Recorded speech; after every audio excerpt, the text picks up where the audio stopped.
shaqada maanta ku taala sugaysa maanta berita ha u dibdhigin.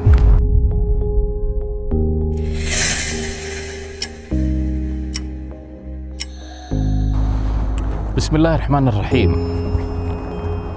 waxaa jirta oraah markii aan yaryarayn aan aad u maqli jirnay ama laga yaabo markii waalidka uu ku dhiirigelinayo ay ku oran jireen oo ah shaqada maanta ku taala sugaysa maanta berita ha u dibdhigin. oo macnaheedu yahay luqadda carabi ahaan laa tu'ajil camal alyawmi ila alghad.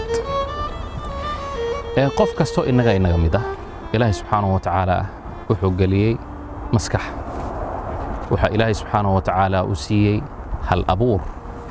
ilaahay subxaanahu wa tacaala wuxuu siiyey wuxuu dadka kale kaga duwan yahay. si marka arrintaas aad uga faa'iidaysato waxaa muhiim ah fikrad kasta iyo hal abuur kasta ama hindise kasta oo adiga kugu soo dhaca in aad diiwaan garaysato oo aad isku daydo inaad fuliso.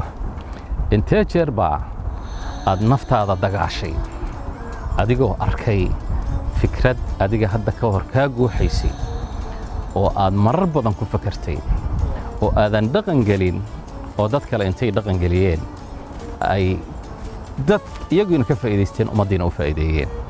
markaasoo kale madaxaad saa odhanaysaa tollo tolbeelay waxaad odhanaysaa haddii fikirkaygii wanaagsanaa ee aniga igu jiray aan bannaanka u soo bandhigi lahaa sidaana maanta looga faa'iidaysan lahaa sidaana maaragtay dad iyo duunyaba ay uga faa'iidaysan lahaayeen sidaanaad magac u heli lahayd jaamac iyo ciise faarax ay u heleen.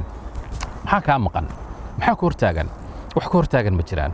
waxaa ku hortaagan keliya inaad ficil la timaado, action inaad la timaado, inaad hore u socoto, in waxa maanta kaa guuxaya aad isku daydo in aad fuliso oo dhaqan geliso. fursaduhu qofka albaabka kuma soo garaacaan, uma yimaadaan iyagoo soconaya, albaabkaaga soo geli mayso. fursadda shaqo waxa weeye waa inaad doonataa adigu, waa inaad adigu raadsataa, waa inaad u sacyidaa. sidoo kale fursadda ganacsi, fursadaha ganacsiga qofka waxaa laga rabaa inuu isagu maaragtay u raadsado oo lugihiisa ku raadsado. haddaad rabto inaad guursato waa inaad raadsataa. gabadhu guriga kuugu iman mayso, ku oran mayso i guurso. marka adigaa laga rabaa in aad maaragtay aad action samayso. fikradda maanta kaa guuxaysa ayaysan kugu dhiman. Les Brown wuxuu leeyahay oraah aad iyo aad u hirgashay oo u shaacbaxday oo odhanaysa adduunka meesha ugu qanisan ugu hodansan waa qubuuraha. maxaa yeelay qubuuraha waxaa ku jira malaayiin qof oo afkaar aad iyo aad hal abuur u leh xambaarsanaa fikirkoodii la dhintay. halkaasay la jiifaan. qof ka faa'iidaystay ma jiro.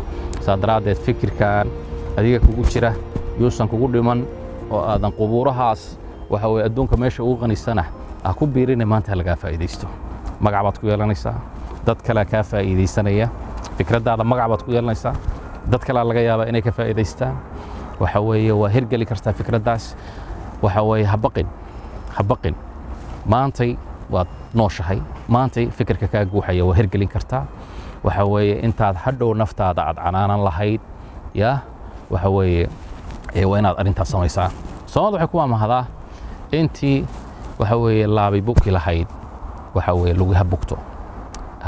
oo macnaheedu yahay intii adigu aad macnaha waxa weeye iscanaanan lahayd oran lahayd waxaas aan sameeyo waxaa laga rabaa inaad adigu wixii aad raadsato.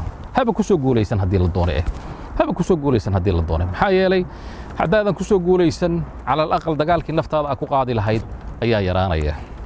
saa daraaddeed casharkeenna gunaanadkiisa iyo gabagabadiisa maanta waxaa weeye arrintaasay kuugu sahlanaato in shaqada maanta kuu taalla aadan beri u dibdhigin. waxaa lagaa rabaa 3 arrimood. fikirka maanta kaa guuxaya ee maskaxdaada ku jira waa inaad diiwaan garaysaa. xilliya aad iyo aad afkaartu qofka maaragta ay ugu soo dhacdaa jirta oo ah xilliyada masalan qofku marka uu sii seexanayo aad iyo aad bay culimadu arrintaa uga hadlaan. xilligaas aad bay muhiim u tahay in qofku uu buuggiisa qalinkiisa uu dhinac yaallo. arrintaa muhiim jiddan waaye. fikirka aad xambaarsan tahay inta ugu badan xilliga habeenkii oo aad sii seexanayso ayuu afkaarta muhiimka ay yimaadaan. buugga qalin joogta ah waxa weeye sariirta dhinaceeda ku yaaleen si markii fikraddu kugu soo dhacdaba aad u qorato arrintaasi waa kow labo inaad go'aan qaadato oo ah wax kasta oo maanta ku sugaya inaad fuliso fikirka maanta aad haysa aad fuliso go'aankuna wax kasta qayb buu ka yahay waliba waa waxa ugu muhiimsan waay saddex in aad action la timaado take action waana muhiim jiddan in aad waxa aad ku fakartay aad fulin karto intaas ayaan maanta casharkeena kusoo gabagabaynaynaa assalaamu calaykum waraxmatullahi wabarakaatu